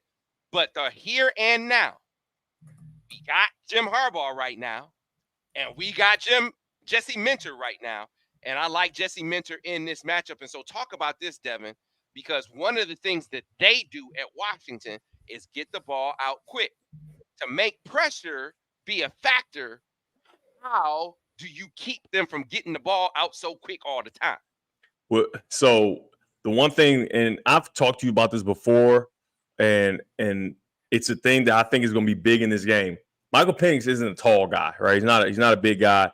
It's very impressive the way he moves and finds lanes to throw, and the way he anticipates downfield without actually always seeing the throw, right? Being an anticipatory thrower, assuming where his guys are going to be because of preparation and what the defense doing and all those different things.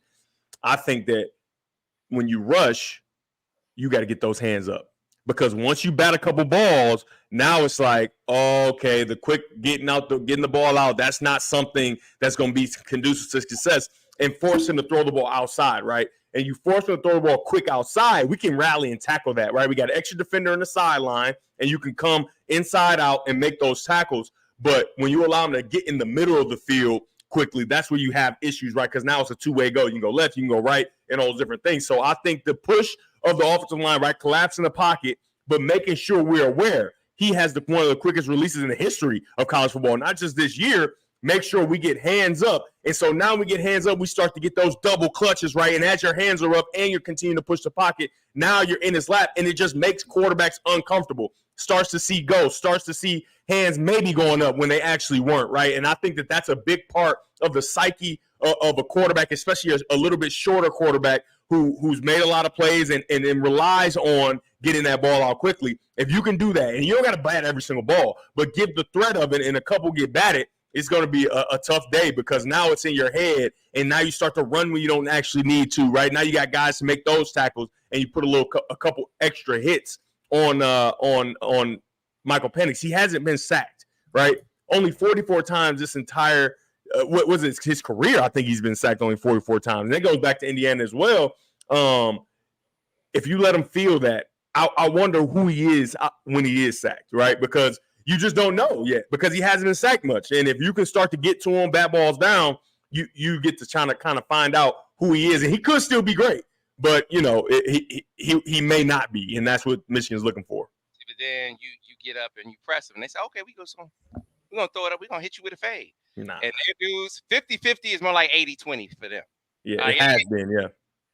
So what about that aspect of it? So it has been, but I talked about on Morning Morning Quarterback, I think that we are uniquely equipped, if you will, especially with Will Johnson and his length and his ability and him seeing the monster already, right? He saw the generational wide receiver already, and he handled him, and he lost some, and then he won some, you know what I mean? And so being in that type of battle, I think, has made him a better corner. It's given him more confidence, right? And so now he walks up to a guy in Odunze who I don't think he's seen Will Johnson yet. Will Johnson has seen him. I don't think he's seen Will Johnson, right? And so that's huge. That's a big deal in my opinion. And I think that he is going to see a different kind of physicality that he hasn't seen from cornerbacks, because they're so afraid of his speed and his skill, which rightfully so. He's a talented guy. But Will Johnson got up in the face of Marvin Harrison Jr. So he's getting up in that face of Odunze, right? And so I think that's going to help as well. And obviously they have other talented receivers, but I think a zone concept and making sure you show different coverages, just like Marvin Harrison said, he saw things he had never seen on film. And I'm just telling you, Jesse Minter didn't use up all his stuff. He's got more stuff in the bag just to throw a question mark for the quarterback and the wide receivers in the back end and in coverage. All right. So it's funny. I'm glad you mentioned Will, because before all of this, before going to the Rose Bowl, before heading over to the before Christmas even, we did his My Ann Arbor shoot.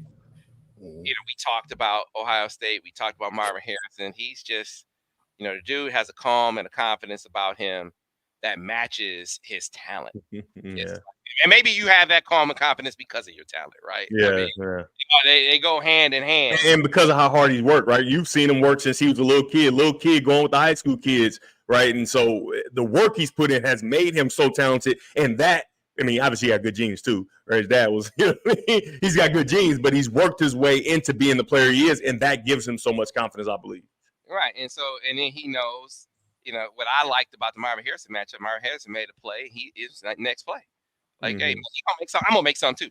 And he made a big one in that game. And then he knows he has an offense as well that's going to complement them. They're going to run the football, so you aren't on the field all day. That's why it's like, hey, man, what if they, Kalen DeBoer, and then they matched it with Michigan's defense?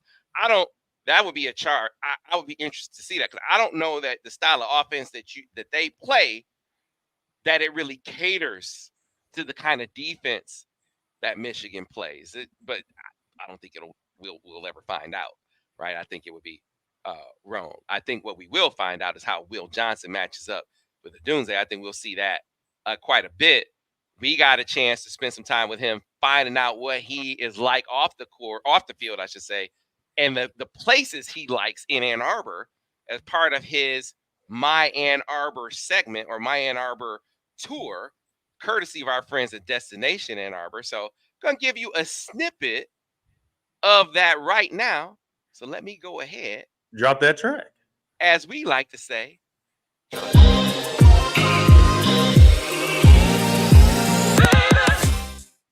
Yeah, man, they come quick with it. We got to see that again.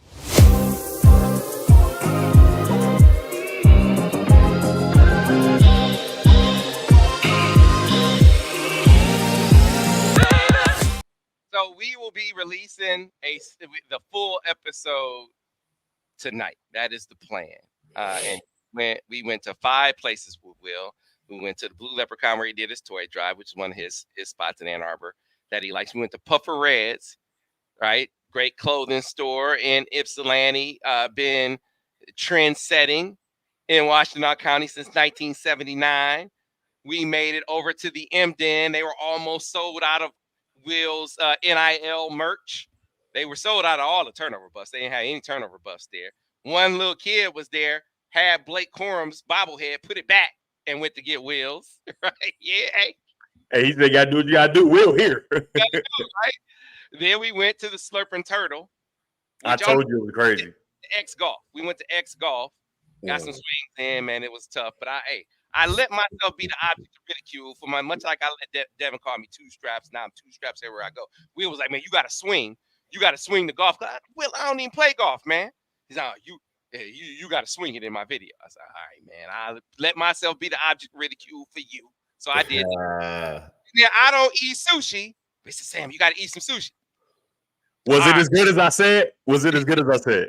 It was. So, but during that part of the trip, I sat Will and his mom down just to talk. I just want y'all to talk like y'all talk about the experience, about the journey. So we're going to give you a snippet of that right now from the My Ann Arbor episode. Here it is. Talk about the turnover bus. What do they like most about it?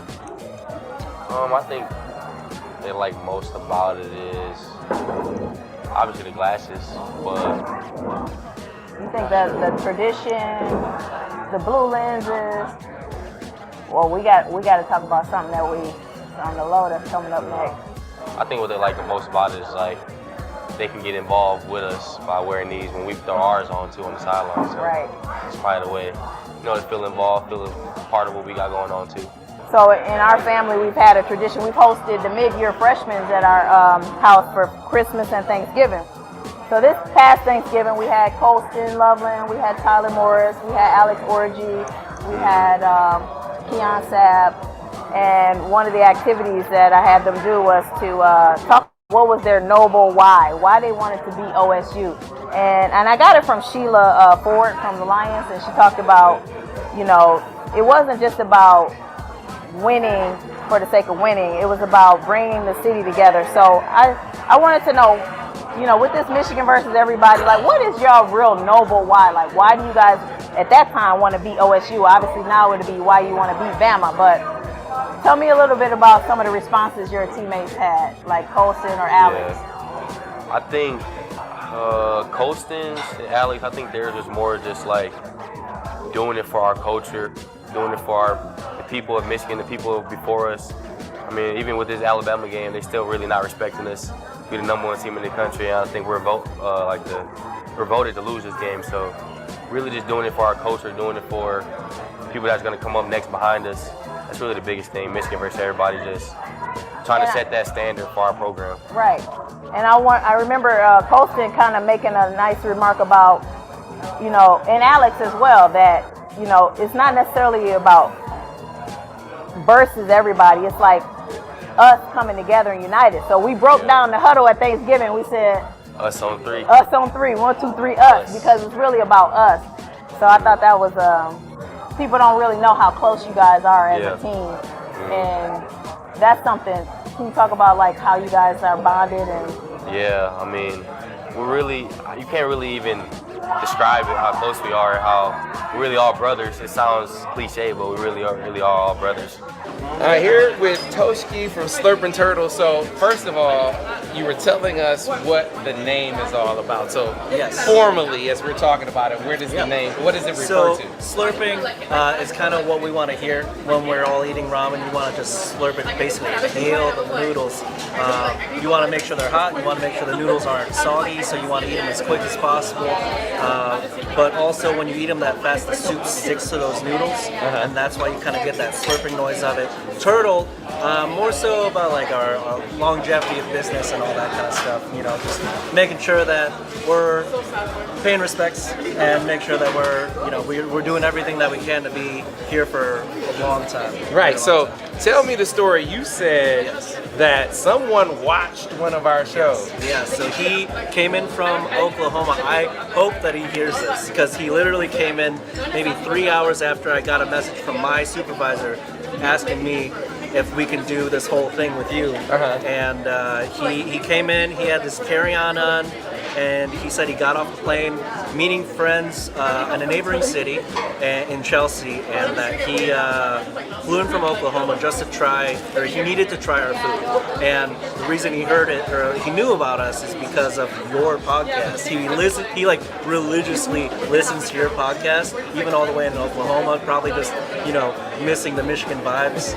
And he actually just sat at this table right over here, and I got to talk to him. He was like A class. He was such a awesome. And he was talking to me about how people on your show have been talking about us, and he had to try it. He tried it. He was blown away. I really hope that he comes in before he leaves, and I get to tell him that you were standing right here because he's gonna love it. He's gonna That go is crazy. cool. That is cool. No, this is my one of the few sushi experiences I've had. So first one, not so much. I think you're gonna put me on. You know my palate though, so I made some good recommendations. And I mean, you like grilled salmon, you like cooked salmon. I You're do. gonna absolutely love this. This is like kind of the step up from there, like medium rare salmon. But it's gonna be dressed. It's gonna be a one biter. Okay. It's gonna be really good. And I think they actually just finished making it too. So we got the torch salmon belly right here. Usually comes 2 pieces in an order, but you know we have to make sure each of you have to get to try it. Some fresh wasabi on there. It's pretty good, Sam. Okay. You'll like it. I think you'll like it. All right, we gotta leave it right there. You see me eating sushi later. Hey man, tell him if he want to do a Droppin Dimes Monday morning quarterback event at the Slurping Turtle, because obviously on this show, you know who was saying how good it was. It was the old boy right here, because I've been there. When it first opened, I said, man, this is very eclectic. This is nice. Let me try this out. Just let him know, man. I'll pull up. We can do a whole deal. Sam, you can come if you want. Obviously, Daniel in that thing, but Sam, we're gonna have to check Sam at the door because we don't know. But so. They gave the selection. He brought out like a bunch of different, menu items. When you get that treatment, Sam, it's a whole nother level. It's a difference between ordering on the menu and then the guy in the back start just bringing stuff so you can try. Man, yeah, we got to feel like DG for a day. Hey, Dan, you come, we can feel like DG for a day. How about that?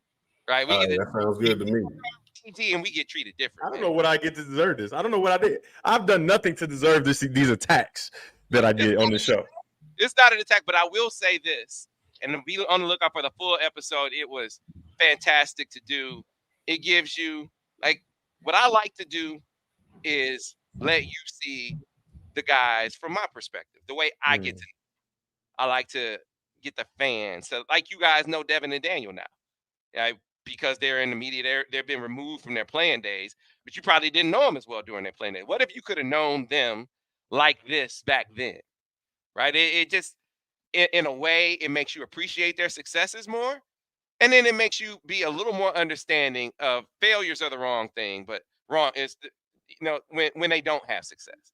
Makes you a little more understanding of those moments when you know them better, when you know how hard they work and what makes them tick and the challenges that they face and the joys that they have, right? So try to bring that to you. That's part of this series as well as you come along with us.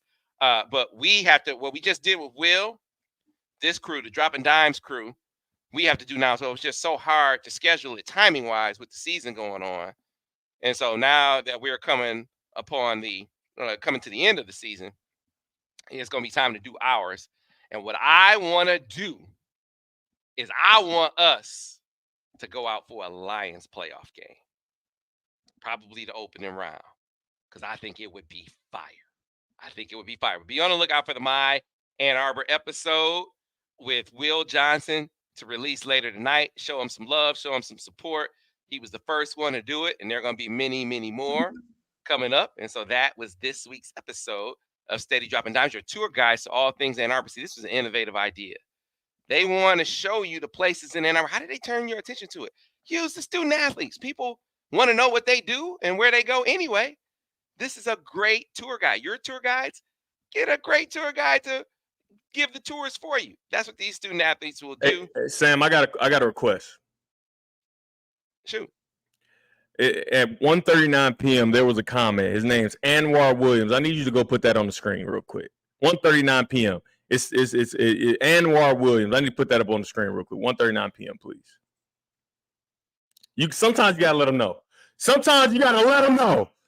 Sometimes you gotta let them know who own this deal. Is what I'm saying. I just had to. I'm sorry. We can't let that just fly by. Like it, you know what I mean? I've never seen you play basketball, so I can't say for sure. No, that's Daniel Horton. Oh, I thought you was talking. I thought that said Devin. Okay. You just think I just love myself so much, which it is true. I do love myself, but I need people to know what time it is on that bottom screen, that bottom one right there. We need to know what time it is right there. And I don't think people appreciate it what they get to listen to every week, you know? Anything basketball wise, he is the go-to. When we start talking NFL football, that's when we got like, hey, Daniel, come on, man. We can't listen. He a Saints guy. Like, he don't really, you know what I mean? He thought Saints was going to beat the Lions. Like, obviously, you know, he ain't really, you know. Didn't he? We said we had tried to tell him, wait, first of all, let me drop my track real quick. Your tour guide to all things Ann Arbor, Destination Ann Arbor. You can always check them out. Places to go, places to eat, places to stay, events coming to town by checking out their website. And all you got to do is go to annarbor.org for all things Destination Ann Arbor, and be on the lookout for the My Ann Arbor episode with Will Johnson later tonight.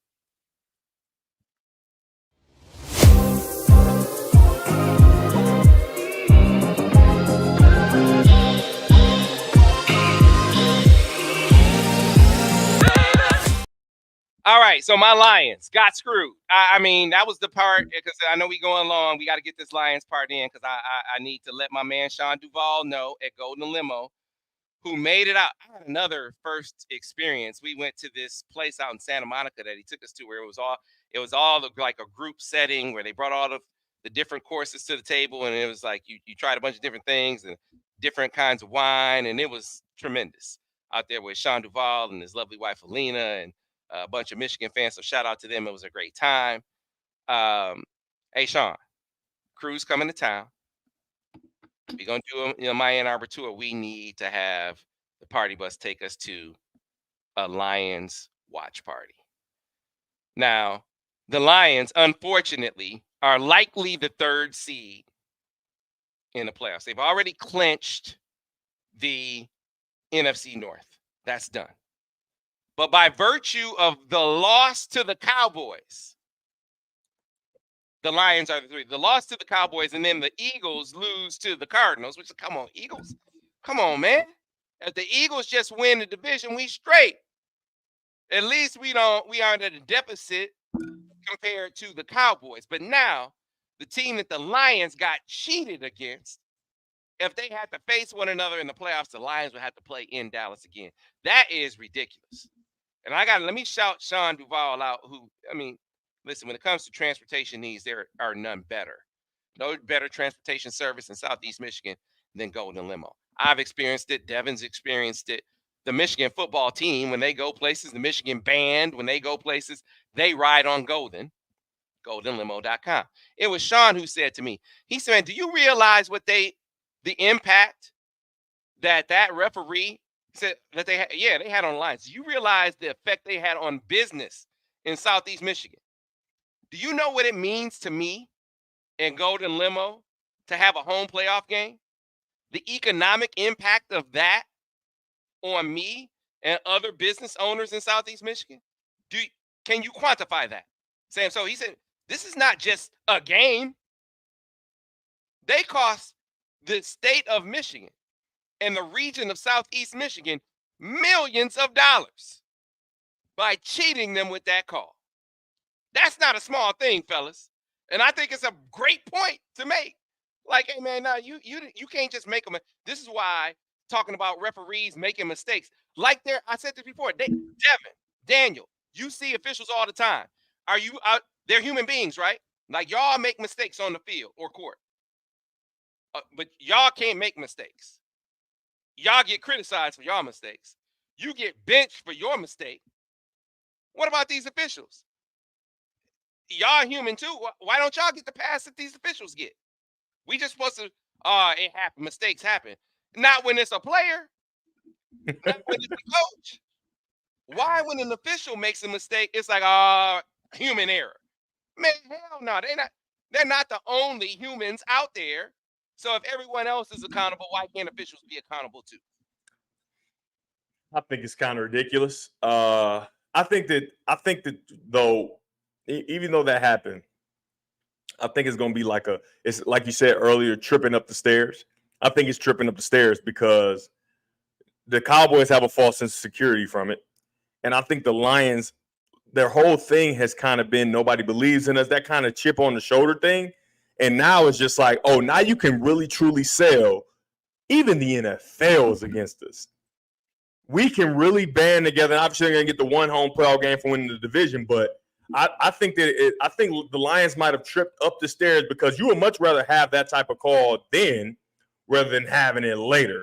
Because now every referee group that refs the Lions, they're going to have a lot more attention to detail because you've already screwed them once. And the NFL can't continue to screw one team and see it, especially since the Lions have become such a great organization as far as, people want to watch, right? People want to watch the Lions. So the bottom line is the TV deals, all that. People want to watch the Lions play football. They can get behind. It's almost that like kind of American dream of like the underdog, bad for so long, fought your way. They used grit, and it got them to where they want to be. I think they tripped up the stairs on that one, and it could have been the best thing that ever happened. And I think they're going to respond in a great way. And if they get that opportunity to go to Dallas, I think they beat them, and I think it's going to be bad for Dallas fans. Man, I just heard John Perry, the official, getting on there and trying to be like, it's kind of Decker's fault too, because he needs to be more demonstrative in how it makes. Hey, Dallas, I'm about to catch a screen. I'm about to catch Dallas. I'm about to catch a pass, and I'm eligible. Man, if he don't shut his mouth, see, that's what you just tell him to shut up. You shut up. Yeah, it's like, come on, man. Why are we giving this dude a pass trying to make it sound like anything but what it is? Then they're trying to talk about Dan. Look, Dan Campbell made some ridiculous fourth down. Dan Campbell is the NFL head coach version of O-Dog. He the craziest coach alive. He Michigan football, the Lions football fans' nightmare on fourth down. I thought you was going to say Semaj. Every time. He going to go for it every time. Like, man, what are we doing? Come on, man. Stop it. He coached NFL football like I play Madden. I'm going for it. Why am I punting him? I'm on 3. Why am I punting though? I'm confused. This makes no sense. That's beside the point. And then they trying to say, illegal formation. You muted Daniel. It's like, stop it. It was not illegal formation. He was offset. Amara St. Brown was offset enough for it not to be illegal formation. Stop it. Stop it with all that. Just kick the extra point. I hear you. No. So this is the thing about the extra point. After the penalty. But so this is what I'm saying. You're in the playoffs. You're a really good team. Obviously, home field will be great, but whatever. But you're so dejected by what just happened. You don't want to go. You got out of this game healthy for the most part with all your good players. You don't want to prolong this game. You want to go down and win it. You can't win it. You lose the home field throughout. But that's. I don't think that's the biggest thing. I think the biggest thing, because if the Lions are healthy, and Jared Goff has to play better, but if the Lions are healthy, they can win against anybody, anywhere. And actually playing in Dallas in the Dome, that's conducive to their success. I like going for it again, and if you get it, you get it. Let's not get our players injured because we're prolonging this game, and they all pissed off because they just got cheated. I like going for it again. Hey, going for it, putting home field advantage on the line for a play that's no longer on the 2-yard line, right? It's backed up now. That's a bit edgy for a coach. We were talking about being edgy, right? That's an edgy decision to make, to put home field advantage throughout on the line on a play where you're backed up now, right? I think y'all really. I'm not a Dallas Cowboy fan. Living in Dallas for so long, I can't stand the Cowboys. But I think you guys are, as Lions fans, are underestimating the challenge of going into Dallas for a playoff game and winning with this team that they have now. So yeah, I probably would have kicked the field goal and took my chance, kicked the extra point and took my chances. So it's likely that the Lions' likeliest opponents are either the Rams or the Packers in the wild card round. All right. The wild card round, right? The way it works out is if the Rams win this week, or the Bears beat the Packers, then the Rams are the opponent no matter what. Yeah. And frankly, I would rather face the Rams are the hotter team. But tell me how you feel about this, Devin. So, and you too, Daniel, from the standpoint of playing teams that know you. Like, the Lions lost to the Packers, they lost to the Bears, and those are not.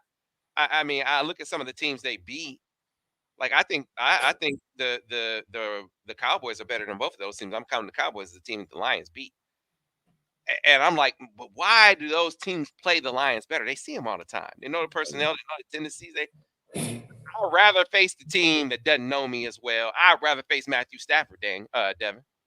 100% would. You know how I feel about Matthew Stafford or Pat Stafford. What's his name? You know how I feel about Matt Stafford and what he did not do for Detroit. And I think it's poetic justice that he has to come in and just, was it 2 years? How many years has Goff been? This is his third year or second year? This is Goff's third year here. In his third year, he has to go to the place, and everybody's going to say the place that he built, which is not the case. He did not build that. He's got to go and watch and see what he was incapable of doing. He was incapable of doing, and that's a fact. That's not like my opinion about it.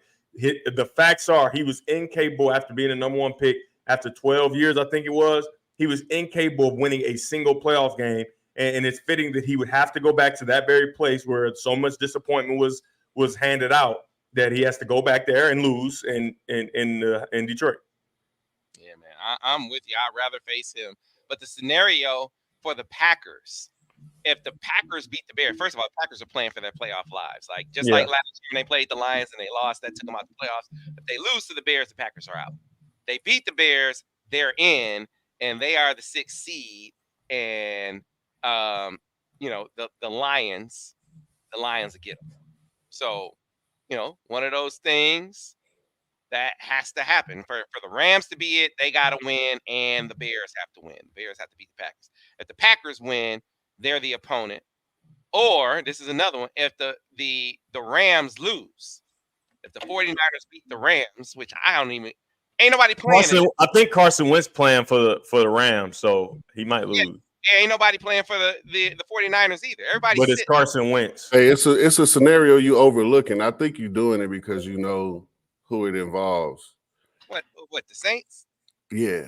What about the Saints? Yeah, if we win and Seattle and Green Bay lose, I think we might be heading to I don't know if we're gonna be headed to Detroit or Dallas or one of them for a playoff game. So basically Detroit or Dallas gonna get a bye, basically what you said? Nah, Detroit will be going home this time.